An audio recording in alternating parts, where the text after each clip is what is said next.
Аавынхаа амьснуудыг бөмбөг болгон бөөрөнхийлж, Great Western Forum-ын талбай дээр ялалтын шидэлт хийж байна хэмээн төсөөлж эхэлсэн тэр л үеэс би нэг зүйлийг мэдчихвэсэн. Би чамд дурлсан. Дэндүү дурлсан болохоор өөрийгөө бүрэн чамд зориулсан. Оюун ухаан би махбодоос эхлээд сэтгэл зүрхийг хүртэл өгсөн. Чамд чин үнэнчээр дурлсан 6 настай хүү. Би энэ хонглын төгсгөлийг хизээж харж байгаагүй. Өөрийгөө түүнээс гүйж гарч байгааг л харсан болохоор байдаг хурдаараа зүтгэдэг байлаа. Чиний төлөө алдсан бөмбөг бүрийн хойноос талбай болгон дээр нааш цааш гүйсэн. Чи надаас бүхнээ зориулахыг хүссэн. Би чамд зүрх сэтгэлээ өгсөн. Харин хариуд нь маш ихийг авсан. Би ядралтыг өвдөлтийг даван туулсан. Намайг сорьсон учраас биш. Харин чи намайг дуудсан учраас л тэр шүү дээ. Би чиний төлөө бүхнийг хийсэн. Чи намайг чадна гэдгийг мэдрүүлсэн учраас л ийм зүйл хийсэн юм. Чи 6 настай хүүд Lakers-ийн тухай мөрөөдлийг өгсөн. Энэний чин төлөө би чамайг үргэлж хайрлах болно. Харин одоо би чамайг хуучин шигэ дэврүүн хайрлаж чадахгүй нэ. Чамд өгч чадах бүх зүйл энэ улирлал байна.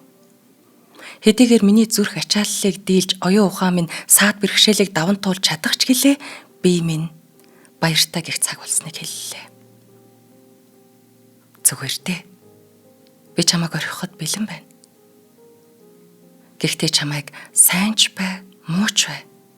Үлдсэн мөч бүрээрээ бид хоёр бахархаж чадна гэдгийг мэдээсэй гэж хүсэж байна. Бид бие биедээ байгаа бүхнээ өгсөн. Би дараа нь юу ч хийсэн хамаагүй. Болондох хогийн савны өмнө оймсоор хийсэн бөмбөг барь зогсох хөвгүн хэвээрэл байх болно гэдгийг бид хоёр хоёулаа мэднэ. Цаг дуусахад 5 секунд дутуу. Миний гарт бөмбөг байна. 5 4 3 2 1 Би чамайг үргэлж хайрлах болно. Коби чинь.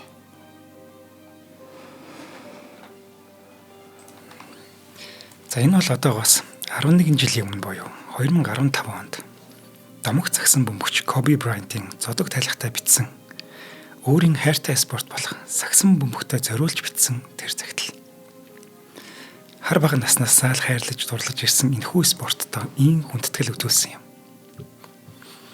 Сагсан бөмбөг бол Коби бол сагсан бөмбөг байлаа. Дуртай энэ тоглоомоо тоглохыг нь гимтлээс өөр юу ч зогсоож чадаагүй. Гимтэл байгаагүй бол тэр сагсыг 100 жил тоглох байсан биз. 100 жил хамгийн шилтгэн байх байсан биз. Тэгээд тэр нэг гайтай өдөр хизээж тохиохгүй байсан биз.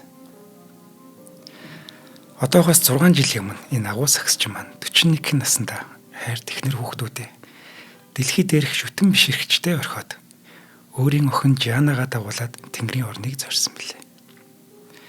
Түүний нас барсан мэдээ дэлхийд дахныг уй гашууд автуулсан. Нэвтрүүлгийнхээ энэ дугаарыг 2020 оны 1-р сарын 26-нд зуурдаар нас барсан сагсан бөмбөгийн хот The Black Mamba Kobe Bryant-ийн амьдрал үйл хэрэгт зориулж байгаа. Шинжлэх ухаан таны мэдхүй од мөндөр сувг үзэх сонсогчдод сайн сайхныг хүсэн мэдчилж байна. Адр анир нэвтрүүлэг хэлж байна. Та бүхэн нэвтрүүлгийн YouTube-ийн од мөндөр сувг, NTV телевиз, од мөндөр радио 83.3 107 гэсэн хос дэлгэнээр хүлээн авч үзэж сонсож байна. Энэ дугаарыг хөтлөгч Инх Бат бэлтгэл үргэж байна. Нэвтрүүлгийн хамтран ажиллагчаар хүссэн хөрөнгөө хүссэн улсаасаа Invescor лизинг компани, хүний хэрэгцээ цөм бүрэн Номин 5 Трейд компани дэмжиж ажиллаж байна. За өдрийн мэндэ. Өдрийн мэндэ. За Коби Брайант нь 1978 оны 8-р сарын 23-нд Филадельфи хотод төрж аав нь NBA-ийн тоглогч Joe Bryant байсан бол мөн ээж нь Памела гэдэг нэртэй. За ээжийнх нь хамаатнууд нь бас мэргэжлийн сагсан бөмбөгчд байж. За хоёр охинтой байсан айлын отхон хүүхэд нь хүү гармагц Коби гэдэг нэр өгсөн гэнэ. Тухайн үед Японы Коби үхрийн мах Филадельфид их дэлгэрээд аав нь нэг Япон ресторан дээрийг харцсан юм байна л да. Тэгэд идээд үтсэн ч маш амттай мах байгаа. Тэгээд өөрийнхөө идэх дуртай махны нэрийг хүүдээ өгчихсөн гэдэг нь бас нэг бодлын хөгжилтэй юм шиг. За Коби маань 3 настайгаас сагсан бөмбөг тоглож эхэлсэн байна. За хожим нь хөл бөмбөгч гисэн чамгүй сайн тоглож сурсан гэдэг. Хүүгээ 6 настай байхад мэрэгжлийн сагсан бөмбөгийн тоглогч байсан Joe Bryant гэр бүлийнхээ хамт Итали руу нүүсэн гинэ. Ингээд тентхийн лиг тоглох болсон юм байна. Европт байх хугацаанд Коби шинэ амьдралын хэв маяг тасан зохицож Итали, Испани хэлээр чөлөөтэй ярьдаг болсон гэнэ. Коби сагсан бөмбөгт эргэлт буцалгүй дурлсан ч гэсэн Италид байхдаа бэлтгэл сургуультаа байнга хийж чаддгүй байсан гэнэ. За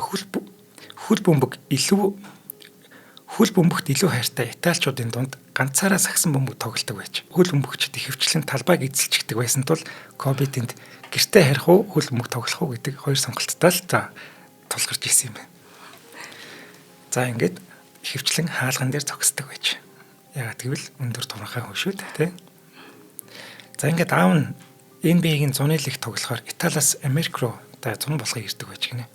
Энэ үедээ дандаа хүүгээ дагуулж явдаг. За мөн өөрийнхөө тасгалжуулж байсан октын лигийн бэлтгэлээр хүүгээ дагуулж очиод бэлтгэл хийгээд тэгээ 5 эсрэг хоёулаа тоглодог байсан баг. За ингээд Кобиг 13 настай байхад нь буюу 1991 онд аавынх нь мэрэгжлийн замнал дуусмагц тэдний гэр бүл Америк нэгдсэн улс руу буцаад нүүж байгаа юм. Ингээд Кобигийн амьдрал цагсан бөмбөггүй өдөр гэж бараг байхгүй болсон. Харин хамт тоглож буй тоглогчид нь хүүг жаахан гэлтгүй маш хатуу тоглодог. Ээжийнх нь хамаатнууд ч гэсэн Кобитэй тоглохдоо түүнийг өстой бодоо болгодог байсан. Залуудаа сакс тоглодог байсан ээж нь ч гэсэн Кобид мөчөөг өгөхгүй тоглодог байж.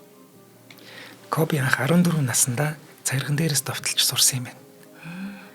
Ингээд хүн булганы өдөөс цагирган дээрээс довтолдог байсан. Харин ээжийнхээ өдөөс л тэгж чадаагүй гэдгээ хожимд орсон байдаг. Тэрэндээ жоохон харамсангүй байсан бол л та. За Италиас Америкт нүүж ирээд сурч байсан дунд сургуулийнхаа саксны шигшээд шууд элсэд орж байгаа. Энэ бол 1991 он байна. Тухайн онд тэдний баг 4 ялж 20 удаа хожигдсан байдаг бол харин Кобигийн тоглосон дараагийн 3 жилд нь 77 ялж 13 удаа л хожигдсан юм байна. Коби ахлах сургуулиасаа л ирээдүйн сагсан бөмбөгийн од болно гэж олонний анхаарлын төвд орсон байж. Түүний бүх зүйл нь онцгой байсан гэнэ. Ингээд ахлах сургуулаа төгсөөд шууд л NBA-д орохыг Коби хүсэж эхэлж байгаа. Өмнө нь ингэсэн тохиолдол 5 удаа байдаг юм. Дандаа нэг коллежээр дамжих хэрэгтэй байдаг байхгүй юу? Ёстой ч байх. Ер нь тэр нь илүү зөв зам байдаг. NBA-с ахлах сургуулиас шууд NBA-д орох юм бол бүтлгүүтж магадгүй. Тэгээд сураагүй хүн чинь NBA-д бүтлгүүтчвэл ирээдүйн амьдрал нь бүрхэг болно гэсэн үг. За харин Кобигийн сурлага тун сайн болохоор төгсөлтийнхөө дүнгээр ямар ч дурын сургуультаа төвөггүйхэн орчих ийм боломжтой байсан юм байна. За мөн гэр бүл нь мөнгөний гачигдaltaгүй байсан учраас мөнгө олохын төлөө зүтгэх ямар ч шаардлага байгаагүй гинэ. За ингээд Коби ахлах сургуулиасаа шууд NBA-гийн тоглогч болж чадсан. 1996 оны драфтын 13 дахь сонголтоор Charlotte Hornets багт драфтлагдсан боловч шууд тэр өдрөө солигдоод өөрийн мөрөөдөл болсон Los Angeles Lakers багтаа элсэн ордог юм. Энэ багтаа Коби бүтэн 20 жил тоглосон. Түүний бүх зам нь энэ багтай л холбоотой. Анх насанд хүрээгүй 17 настай байхад гэрээ хийхэд нь ээж аав нь түүний өмнөөс гарын үсгэж зурж Коби NBA-гийн хамгийн залуу тамирчдын нэг болсон. Мөн бүх оддын тоглолтын дээр ч гэсэн хамгийн залуу гэдэг ийм амжилтыг эзэмшдэг. Коби 198 см өндөр shooting guard буюу довтлогч хамгаалагчийн байрлалд тоглож байсан юм. За өөр бас нэгэн хамгийн залуудаа гэсэн рекорд байгаа нь тухайн үедээ 34 настай байсан тэрээр лигийн түүхэнд 30,000 оноонд хүрсэн хамгийн залуу тоглогч бас болж байж. За NBA ихний улирлаа тэрээр сэлгээний тамирчнаас эхэлсэн. Улирлын нийт 82 тоглолтоос 71-д нь тоглоод 6 удаа л гараанд гарсан юм байна. Эхний улирлаа тэрээр 7.6 оноо дундчилсан түүний замналын хамгийн бага оноо. Эхэндээ талбайд багахан гардаг байсан бол улирлын сүүл рүү тоглох минут нь ихсэж өөрийгөө чадна гэдгээ харуулж эхэлсэн байна.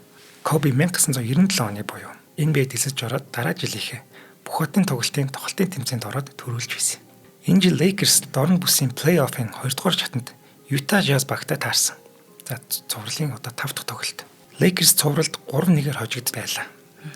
За шийдвэрлэх 5 дахь тоглолтын эцсийн мөчид Lakers-ийн гарааны ихэнх тоглогчид гэмтээд мөн алдааны асуудлаас болоод тоглох боломжгүй болсон тэр үед бүх ачаа Кобигийн нуруунд дээр ирсэн.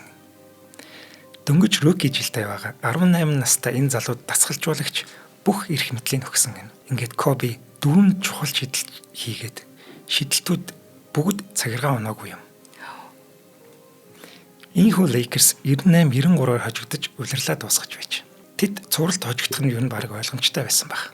Гэхдээ NBA нэгэн шин сэтгэл зүй, шин зориг зүрхийг олж харсан. Хэдий шидэлтэн цагиргаач унахгүй байгаа ч гэсэн өөртөө маш их ихтгэлтэй байгаа тэр нэгэн залууг олж харсан юм. Түүний энэ зориг зүрх хизээ нэгэн цагт төлөөсөө төлхөл болно гэдэгт харин итгэж болно. Тэр нь ч харин удаагүй юм. За хоёлаа ивент итгэжээ танилцуулъя. За нэвтрүүлгийн хамтран ажиллагчаар Invescore хүссэн өрөнгөө хүссэн улсаас ураатай Invescore лизинг компанид дэмжиж ажиллаж байна. Тэгэхээр та хэрвээ гадаадад амьдран суудаг бол анхаарлаа хандуулаарай. Та гадаадаас одоо машин, байр авах маш асуудалтай хэцүү, өөрийгөө төлөөлүүлж хүн явуулах хэрэг гардаг бол гадаадд байгаа монголчуудад хандаад энэ мэдээллийг өргөж байгаа шүү. За хувь лизингийн эрсдлийг бодвол хамаагүй найдвартай мөн зөвхөн гэрчлэгээ гарсан хүссэн орон сууц автомашинаа гадаадад байгаа аль ч улсаас орлого нотлуулан лизингээр худалдаа авах боломжтой юм. Гадаадд байгаа монголчуудад энэ бол маш том асуудал байдаг. Тэгэхээр танд ямар шаардлага хангасан байх ёстой вэ гэвэл та 6 сараас дээш хугацаанд ажиллаж амьдарсан байх. За мэдээж 21 нас хүрсэн Монгол улсын иргэн байх, муу зээл болон шүүхэн шийдвэрээр төлөх төлбөрийн үлдэгдэлгүй л байх юм бол та лизингийн өсөлтөд захимаар гаргаад шийдвэрлүүлэх бүрэн боломжтой юм шүү. Хэрвээ та сонирхож байгаа бол iLease Цэгимэн вебсайт болон Invescore Leasing iLease Цэгимэн гэсэн Facebook пэйж хуудасаар нь холбогдоод дэлгэрэнгүй мэдээлэл аваарай. За хүн төлөөлүүлж очиулаад мэдээлэл авахыг хүсэх юм бол Улаанбаатар хот, Сүхбаатар дүүрэг, 1-р хороо, Парисын годомж 42, IC Таврын 1203 таадад холбогдох утасны дугаар 72 тэгтэг 27 тэгтэг шүү. За ингээд гадаад байгаа монголчуудын хамгийн том асуудлыг шийдэж байгаа Invescore Leasing-д маш их баярлалаа. За баярлалаа. За 2000 оны ихээр Kobe Bryant, Shaquille O'Neal-ийн хамтаар үнэхээр л Los Angeles Lakers багийн донг болж чадсан. 3 үлрэл дараалан NBA-гийн авраг авна гэдэг багийн баг хийчихдэг тийм амар зүйл биш. Тэгвэл Kobe 24 наснда NBA-гийн 3 удаагийн авраг болж чадсан. Тэр зүгээр багийн нэг хэсэг биш. Багийн удирдагч, манлайлагчийн дүрээр үүнийг хийж чадчих. Хэдий финалийн үнцэнтэй тоглогчоор Shaquille тодорсон ч гэсэн түүний яг ард нь Kobe зогсож байсан. Харин 2004 онд багийн лидер Shaq багаа орхисноор Los Angeles Lakers одоо Kobe-г холдог. Lakers бол NBA-гийн хамгийн агуу түүхтэй багуудын нэг. Хамгийн олон төрүүлсэн багуудын бас нэг. Ийм том багийг ахлан гэдэг мэдээж маш хүнд таалгаар. Яг ч үгээрээ болж байгаа. Shaq явснаас эхний хэдэн жил Lakers-ийн уналтын жилүүд эхэлж байгаа. Бүр плей-оффт ч орч чадаагүй. Шүүмжлэгч нар Kobe дахин авраг авч чадахгүй. Тэр хэд өндрөөр үнэлэгдсэн тоглогч. Shaq байхгүй бол Kobe хинч биш. Энэ 8 нөхөр Lakers-ийг сүйтгэж байна гэх мэтэр амны зоргоороо шүлсээ өсжүүлж байж. Мэдээж нэг хүн авраг авдаггүй.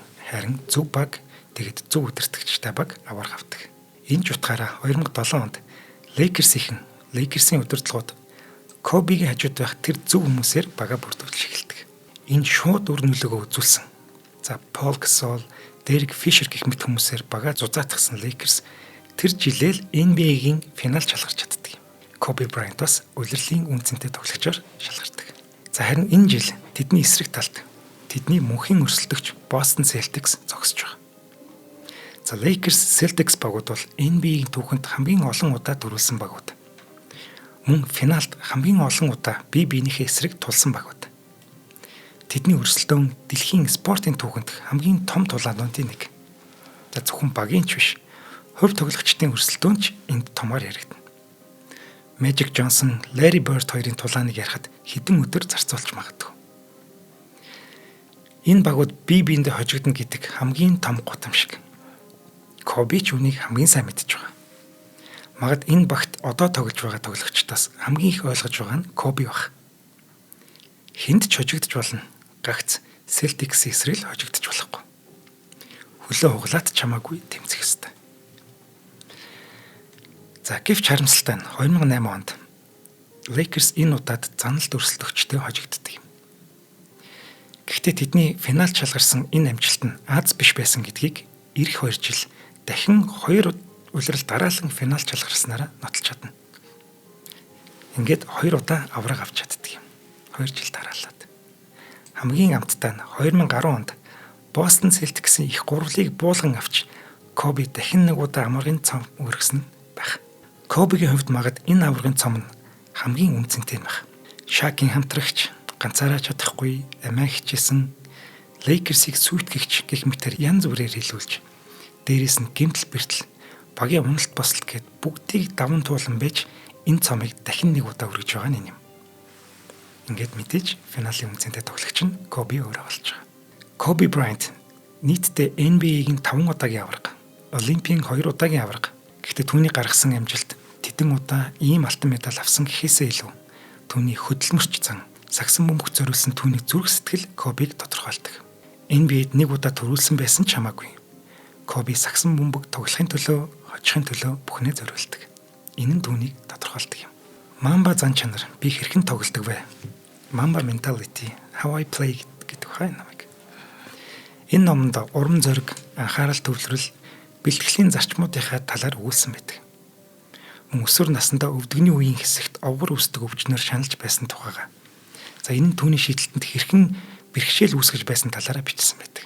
Тэгсэн азар нэг өдөр Discovery Channel үзэж байхдаа өчмбөр хэрхэн ан хийж байгааг хараад тэр амьтны ан руугаа хэрхэн довтолж байгаа хөдөлгөөнийг довтлохооны техниктэй хэрхэн суулгаж түүний тоглолтод махчин амьтны дүр төрх хэрхэн орсноо нуулгүй өгүүлсэн байдаг. За Кобигийн очийг Black Mamba гэдэг. За энэ очоо Коби 2005 онд сэтгүүлчдэд ил болгож гин. Өөртөө өгсөн очим. Коби алдарт найруулагч Тарантиногийн Kill Bill 2 кинонд хар мамба могоог дүрслэн үзүүлснийг хараад нэрийг өөрчлөх сэтлэн төрсөн гин. Үүний дараа хатгалт нь 99% байндаа хүрдэг дэлхийн хамгийн хурдан могоон зан авирыг сайтар судалсныхаа дараа талбай дээрх тоглолтын хөдөлгөөн нь энэ амьтны хөдөлгөөнтэй зохицож байгааг ойлгосон байдаг. Энэ шинээр нь түнд ирч хүчээ сэргээж өөрийгөө шинээр таньж дахин бүр аюултай шин Коби төрөх шалтгаан болж Black Mamba уйлдаг уу гэж асуувал тэр эхлээд шүтээ ярилцлуулан сайхан инех баг. Харин дараа нь маш төв байдлаар өөрийн уналт босолтын түүхийг ярина. Тэгэхэд хизээч болохгүй гэдгийг бид ойлгох болно. За тамирчин хүнд гэмтэл бэртэл бол байнга тохиолддог. За харин тэр гэмтэл бэртлийг хэрхэн даван туулж гарсан түүхүүд маш сонирхолтой бахархмаар байдаг. Коби ер нь маш олон гэмтсэн. Жижиг том янз бүрийн гэмтлүүд. За тэдгээрээс 13 онд Golden State Warriors-тай тоглож исэн үеийнх нь нэг гэмтлийг ярихад яг энэ тоглолтын дээр Ахилийн шөрмсөө гэмтээчдэг. Энэ бол зүгээр алхах битгийл зүгээр зогсоход маш хөвдөлт мэдрүүлдэг ийм гэмтэл байна. Коби гэмтлийнхээ дараа 2 чөлөөч хэтэлтэй хийгээд хоёулангийн амжилттай болгоод тэгээд хувцсал хөрөөл явдаг. Энэгээр юу хэлэх гээд байна гэхээр түүний энэ зан чанар, түүний энэ юу гэдэг юм те хизээч бууж өгөхгүй гэдэг энэ зан чанарыг харуулах гэдэг байна. Юун шидэлж яддаг шүү дээ. Гэтэл хоёулангийн шидчихэд тэгээд оруулчаад тэгээд хувцсал хөрөөл явж байгаа. Харин хувцсал хөрөөнд очиод энэ гэмтлийг даван туулахын тулд хичнээн их хүч хөдөлмөр орж болохыг мөн дахин тоглож чадах хэсэгтээ эргэлзээд нүдэнд нулимс орж байсан гэдэг. Тэр одоо 36 настай. Ийм хүнд гэмтэл хурдан идэх нь байтугай. Идгээд эргээд талбайд гарах гэдэг нь өөрөө эргэлзээдэг юм. Гэхдээ Коби чадсан. Дахин талбайдаа эргэж ирсэн. Хайртай спортод дахин тоглохын тулд, дахин ялахын тулд Коби ингэж хичээсэн юм. Аль багын л бууж өгснөөс үхснэн дээр гэж боддог байсан түүний зан чанар нь түүнийг дотроос нь ноцож байсан нь мэдээч. Ширээн теннис ерөөс тоглолтгүй байсан. Нэг удаа нэг хүнтэй ширээнээс теннис тоглож хожигдчихгүй. Нөгөө хүнээ дахин гуугаад хоёлаа дахиад тоглож илдэг. Хожигдоол байдаг. Тэр хүнийг хожтлаа дахин тоглосон гэж. Ингэж юу ч санаа намарч байгаа. Хэрэг хожоогүй байсан бол шүн унтчих чадахгүй шүү дээ. Кобиг Black Mamba болгосон зүйл бол түүний уггүй хөдөлмөр, метршгүй төвчээр бас баг зэрэг эго. Тэр оролцсон болгондоо төгс байхыг хүсдэг. Төгс мэд харагдаж байгаа зүйлээ ч гэсэн улам сайжруулахыг зорддог. Энэ зорилготой хүрэхин тулд золисон, алдсан зүйлч бас маш их байна. За Коби сагсан бөмбөгч байсан ч гэсэн хипхоп хөгжмөлийг дуртай байж гэнэ. Тэгээ нэг өдөр нэг студи дээр очсон юм байна. Хөгжмийн студи дээр. Тэгсэн тэнд Vanessa Lane гэдэг 17 настай нэг бүжигчин охин байна. Тэр охиныг хараад шууд анхны харцаар дурлцчих гэнэ. Энэ үед Коби 21 настай байгаа байхгүй юу? Ингээд Vanessa ч насанд хүрээгүй. Тэгээ нөгөө 10 жилийн явах л чахлах сургуулах болов. Тэр охиныг бүр ингээд стабар эрхлүүлж өгсөн гинэ. Тухайн үед асар том сарнаан цэцбаглаа бэлэглээд сургуулаас нүнтэй Mercedes машинаараа очиж авдаг. Энэ бүхэн сургууль дээр нэг Кобиг харах гэсэн шүтэн бишрэгчтэй цуглуулад бөөн юм болж байна. Тэгснэ сургуулийн удирдлага Vanessa-д очиод чи гэрээрээ хичээл сурах юм уу гэж хүртэл санал тавьж байсан баг. Тэгтлээл төгтөж тэгтлээл ирж. Коби шүү дээ. Тэг Коби Vanessa-д үнэхээр хүчтэй дурлсан юм шиг. За Коби бас Ванессагийн эцэг хийх нь бүх өөрийг бас төлсөн гэдэг. За гэтэл Ванессагийн зан ашин Кобигийн эцэг ихт бас таалагдаагүй юм гэнэ.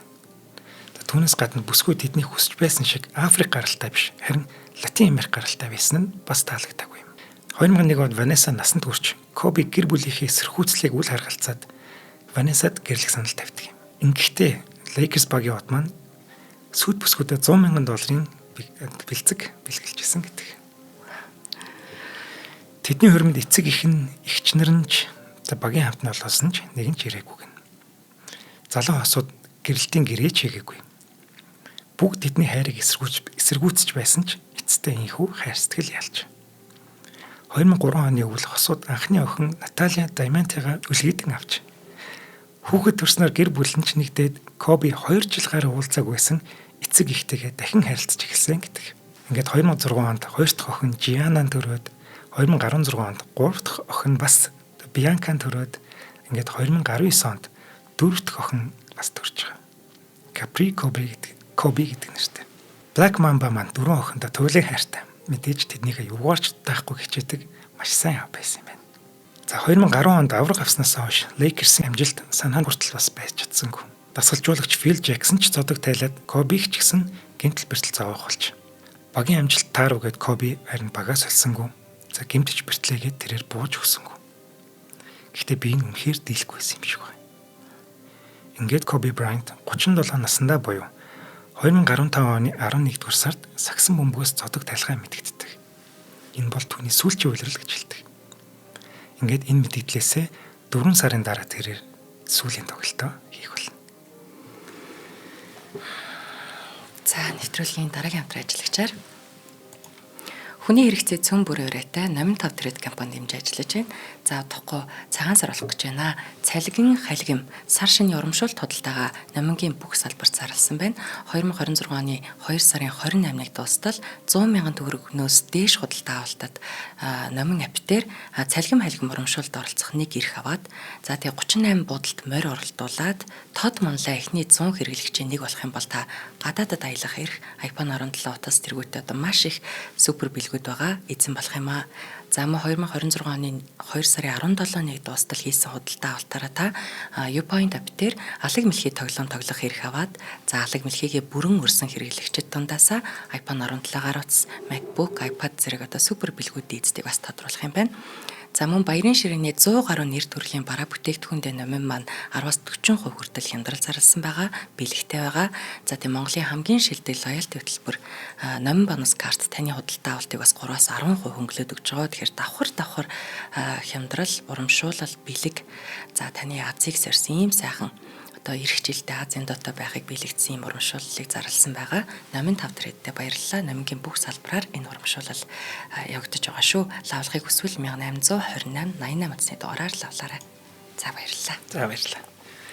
За Кобигийн сүүлийн тоглолт маань Lakers Utah Jazz багийн одоо удирдлын тоглолт байдаг. Тоглолтын хамгийн хамт тасалбар нь $750 хүрсэн. Хамгийн үнэтэй хоёр тасалбар нь $55,000 зарагдаад дундаж үнэ нь $1,700 давсан гэдэг. Энэ бол сагсан бөмбөгийн төвөнд хамгийн үнэтэй тоглолтоор нэрлэгдэнэ. За энэ тоглолтын дээр Jack Nicholson, David Beckham, Snoop Dogg, Kendrick Lamar, Jay-Z гэх мэтчлэн маш олон одууд түүний тоглолтыг үзэхэд ирсэн байна. Мөн эхнэр Vanessa болон охтууд нь талбай яг хажууд сууж байгаа. Хэдий гэмтэл бэртэл улмаас зодог тайлж байгаа ч энэ тоглолтын дээр эд оргил үеийн Коби эргэж ирдэг. Тоглолтын эхнээс л одоо бага удирдах, бага манлайлан талбайд ирэх хамгийн шилдэг тоглогч нь Коби байдаг. Тэр ээлж дараалан унаа авч үзэгчд амьсгаа даран түүний сүүлчийн шидэлтүүдийг гэрчилж байсан юм. Түүний шидсэн болгон орох хэвээр. Тэр ч ингэж хүсч үзэгчд ч үүнийг хүлээж байгаа. Тоглолт эхлэхээс өмнө найз Шак нь чи чаддаг юм бол 50 оноо авчих гэхэд Коби за оролдоод үзье гэсэн байна. Ингээд Коби оноонуудаа авсаар 10, 20, 30 оноо авч байгаа. Үзэгчид Кобигийн фэнүүд цэнгэлтгэд галзуурч эхэлдэг. Гэтэл зөвхөн ортонд ч биш. Түүний сүүлчийн тоглолтыг дэлхийд даяар шууд дамжуулалтаар хүлээж авч үзэж байсан. Олон сая фэнүүд нь бас тэндээ галзуурцгааж байсан. Энэ тоглолтод зэрэгцээд Warriors-ийн NBA-ийн хизээч эвдэгдэхгүй гэгддэг амжилтыг эвддэг нэг тоглолт болдог байхгүй. Улиралд 10 хүн хожигдсан гэдэг амжилтын тэр. ийм том амжилтыг эвдсэн тоглолт болж байгаа. Гэхдээ одоо Warriors-ийн тоглолтыг үзсэн хүн хайвал чи бараг цөөхнийг болох баг. Харин гудамжнаас чулуу аваач идэх юм бол Кобигийн сүүлчийн тоглолтыг үзсэн хүнийг онж магадгүй юм. Тэгэхээр түүний сүүлийн тоглолт ийм чухал байсан юм. Ингээд тоглолт дуусахаас 4.1 секунд өмнө Коби сэлгэний сандал руу шилжиж байгаа. Коби 50 биш 60 оноо авч бага ялтанд хөтлөөд сэлгийн сууж байгаа нь юм. Сагсан бөмбөгийн алдрын танхимын гишүүдээс зодог тайлах тоглолтын дээр 60 битгий хил 30 оноо авч байсан хүн үгүй. Гэтэл Коби бүр 2 дахин илүү оноо авсан байна. Энэ бол мэдээж дахин нэгэн рекорд байна. Танхимд байсан хүмүүс дахин нэг удаа босч зогсон. Тэд сагсан бөмбөгийн хамгийн шилдэг тамирчдын нэгийг амьд домг Коби Брайантыг сагсан бөмбөгөөс нь үтэж өглөө. Коби энэ танхимын талбай дээр Lakers-ийн тамирчин гэдгээрээ сүүлчийн мөрөө үлдээж байгаа болохоор тэд 2 цаг хагас зогссон ч чадхаар байсан.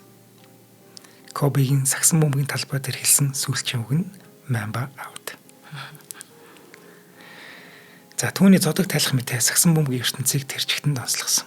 За түүний шүтэн бишгчдээс гадна өрсөлдөгчд, үзэн ядагчд нь ч гэсэн гинтийн биш энэ мэдээг сонсоод тэр нэгэн гунгийг мэдэрсэн болов. Үүнийг илэрхийлэх нэгэн цагтлыг одоо хүргэе. Хүндэт Коби Брайант, би чамайг үзэн яддаг. Чи намайг буруутгах чадна гэж юу? Celtics-ийн хөгжөөн дэмжигчийн хувьд би 20 жилийн турш чиний эсрэг байсан. 2008 оны финалд миний Celtics чамайг очиход би чиний зовлон хараад баярлаж байлаа. Тухайн үед чи аль хэдийн аврагын 3 бөгчтэй болчихсон байсан шүү дээ. Гэтэл чамд 3 бөгж хангалтгүй байж чи өшөөгөө авч эцэст нь зүрх сэтгэлийг минь зүсэн 2010 онд 5 дахь бөгжөө авсан. Харин өнөөдөр Players Tribute санд гарсан чиний цагтлыг уншаад би үнэхээр цочирдлоо. Чи зодгоо тайлах зарлсанд чинь биш, бүгд л үнийг мэдэж байсан. Харин цагтл чинь миний сэтгэлийг ингэж их хөдөлгөнө гэдгийг мдээгүй учраас би цочирдсан юм. Бостны хөгжин дэмжигч бидний хувьд Дерек Жетер та хоёрыг үзэн яддагч хүндлэхгүй байж чаддгүй юм. Та нар энэ тоглоом дээр хүсэл тэмүүлэлтэй бардам мэрэгжлийн ур чадвараа гаргаж тоглосон. Та нар бүгдээс илүү шаргуу хөдөлмөрлөж агууд тэмүүлсэн тоглоомын жинхэнэ мэрэгчлэнүүд байлаа. Спортын төрөлд үеийнхнийхээ шүтэн нь болсон хүмүүс. Та нар бүх сорилтыг давж түүндээ бүх хүчээ зориулсан.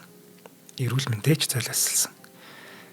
Та нар яаж ялахаа мэддэг. Спортоо, ур чадвараа, Бостны эсрэг өрсөлдөөнөөч хүндэтгдэг байсан. 12 сарын 30-нд чи Бостонд сүүлчийн удаа тоглох болно. Энэ бол Celtics-ийн хөгжөөн дэмжигчид бидний хувьд Celtics болон Lakers-ийн гайхалтай түүхэнд хамгийн эзэрхэг тоглогчийг хожиход нь бага дэмжих сүүлчийн боломж минь юм. Чамайг явахад нэгэн цагт NBA-д ноёрхож байсан өрсөлдөөн алгуул.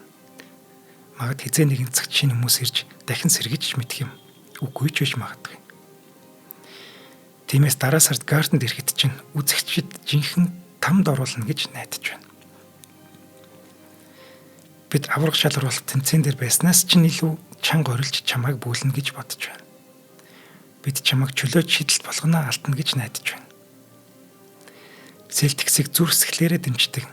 Сүүлч бүтлгүйтлийг чинь харахын тулд бүхтнээ өгөхөд бэлэн орилсон 17 мянган ногоон цустай хөгжин дэмжигчдийн дунд байх ямар байдгийг чи хизээч мартахгүй гэдэгт найдаж байна.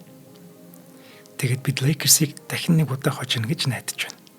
Миний Celtics 20 оноогоор тэргүүлж явах 4-р үеийн дундуур чамайг солиход харин ямар нэгэн гайхалтай зүйл болох байх. Гарденд хүмүүс орилхоо бэлэн. Бид босож чиний хизээч харж байгаагүй. Хамгийн чанга, хамгийн догтлсон алга ташилтаар чамд хүндэтгэл үзүүлэх болно. Бид нэрийг чинь цуурайтуулна. Бид нулимсаа арчна. Бид гашуун ч гэсэн сайхан салхаас гүйцэтгэв. Альва зүйлийг алдтлаа жинхэнэ утгаар нь ойлгодоггүй гэдэг.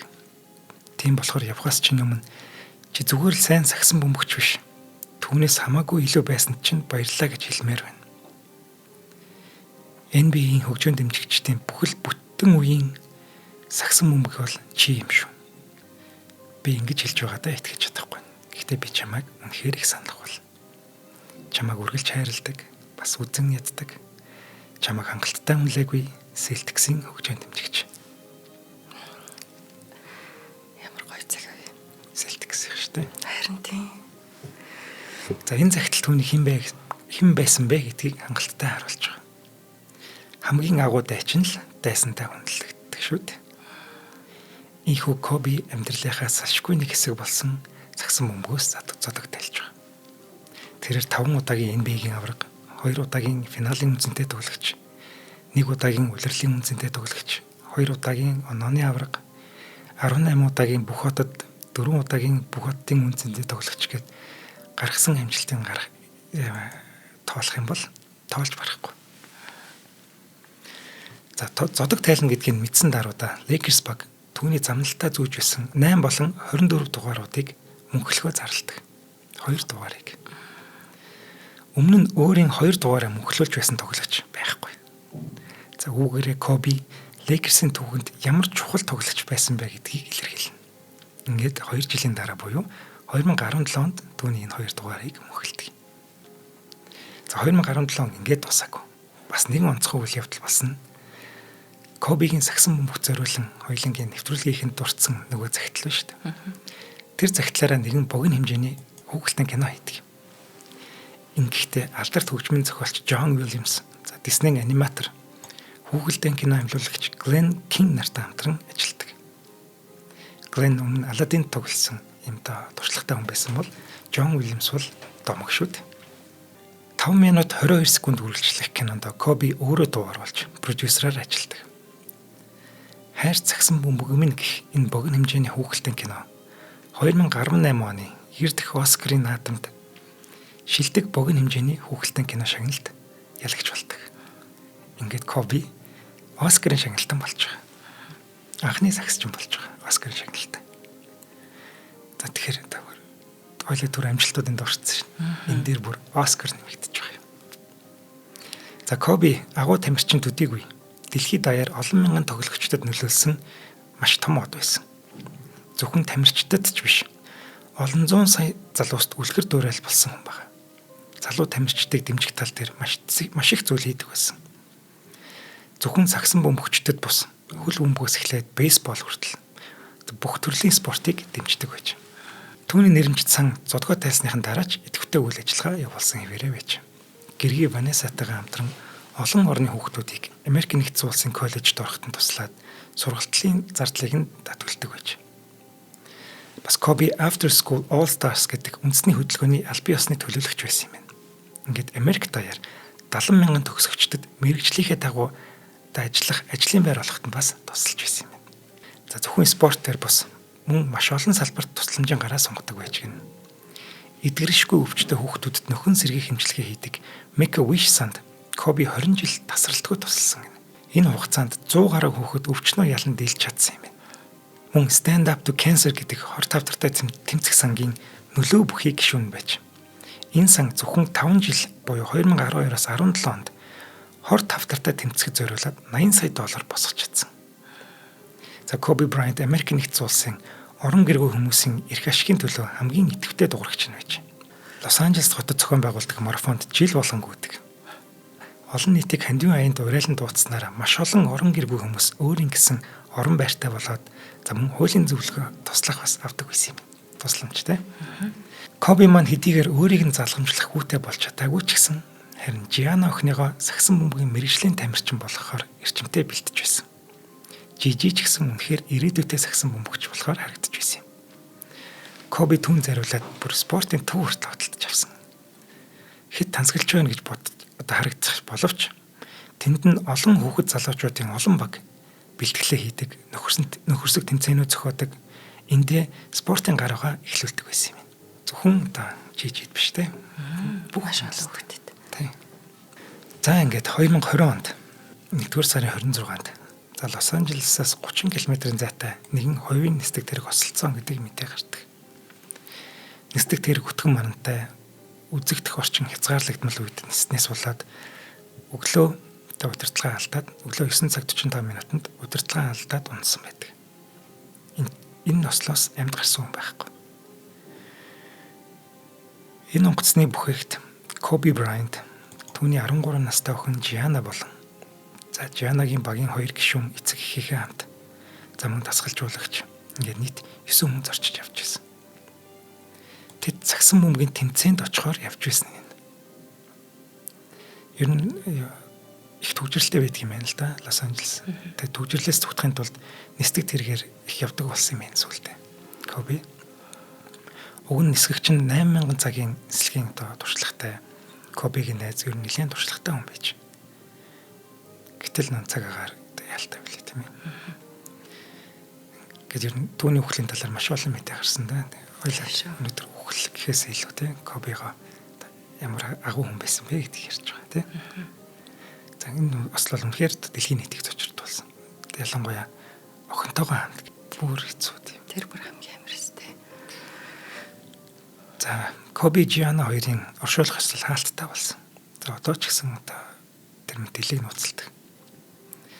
За дараа нь Staples Center-т буюу Лос Анжелес Lakers багийн гэрт талбай дээр Коби Жижи хоёрыг үүдэх ёслол болж байгаа. За энэ дээр Кобигийн гэр бүл, найз нөхөд, хамтран зүтгэгч нар хүн болгон ирж үгээ хэлдэг. За ингээд хамгийн дөрөнд Ванесса буюу гэргийн үгээ хэлдэг.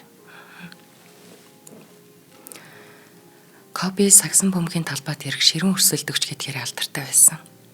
Цаг хугацааг давсан хармаан ба зохиолч Оскарын шагналтан байсан. Харин миний хувьд тэр минь зүгээр л коп хайртай нөхөр, хүүхдүүдийн маань гайхалтай аав байлаа. Тэр минийх байсан. Би Кобид 17 настайгаас хойш хамт байж тэрний анхны найз охин, анхны хайр, тэрний эхнэр, хамгийн сайн найз, тэрний итгэмжлэгдсэн хүн, тэрний хамгаалагч байсандаа бахархаж байна. Надад хэцүү байгаач Коби баг охиноо анх удаа аава гэж хэлхийг амжиж сонссонд нь би талархаж байна.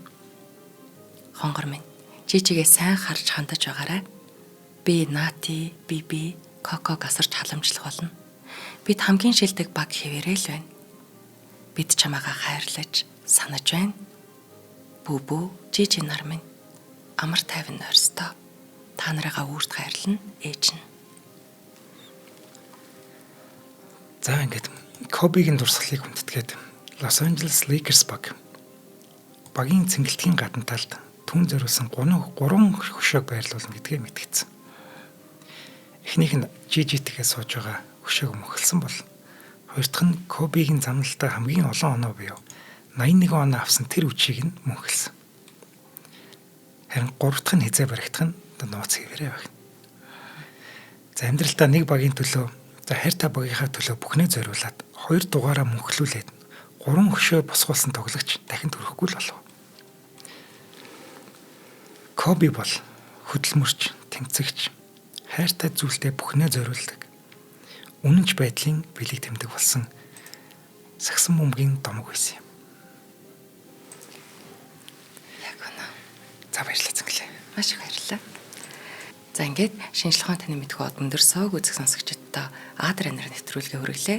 Нэвтрүүлгийг та бүхэн YouTube-ийн од өндөр сууг, NTV телевиз болон од өндөр радио 83.3 107 гэсэн хост дэлгүүнээр хүлээн авч сонслоо. За энэ дугаарыг хөтлөгч Инх Бат маань бэлтгэн хүргэлээ. Нэвтрүүлгийн хамтран ажиллагчаар хүссэн хөрөнгө хүссэн улсаас Инвесткор лизинг компани, хүний эрхцээ цөм бүрэн 85 трейд компани дэмжиж ажиллалаа. Ингээд нөгөө мянган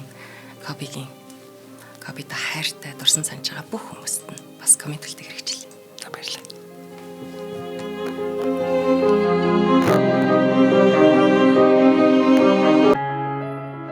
Нэвтрүүлгийг хүлээн авсан Нарны аймгийн монголчуудаа баярлалаа. Од мөндөр сувг нь энэ мэдчлэн таны мэдхүү мянган нэвтрүүлгийг 2026 оны 7 сарын 1 хүртэл та бүхэндээ хүргэх юм. Их хэлээрээ шинжлэх ухаан танин мэдхүүг түгээх нь үлсэд нэгтгэх хүсвэл та бидэнд хандив өгөх боломжтой. Жилдээ ганцхан удаа 100,000 төгрөгөөр биднийг дэмжснээр шинжлэх ухаан таны мэдхүйг түгээх энэ үйл хэрэг амжилттай үргэлжлэх юм. Од мөндөр нэр дээрх Худалдаа агшлын банкны дансгаа 4191 Тэг 4518. Та 100,000 төгрөгөөр шилжүүлэхдээ гүйлгээний утга дээр нь өөрийн нэр болон утасны дугаараа заавал бичээрэй. 100,000 төгрөг хандалснаар Од мөндөр сувгийн алтан гишүүн болох юм а. Шинжлэх ухаан, танин мэдхгүй Монголд ялах болтугай.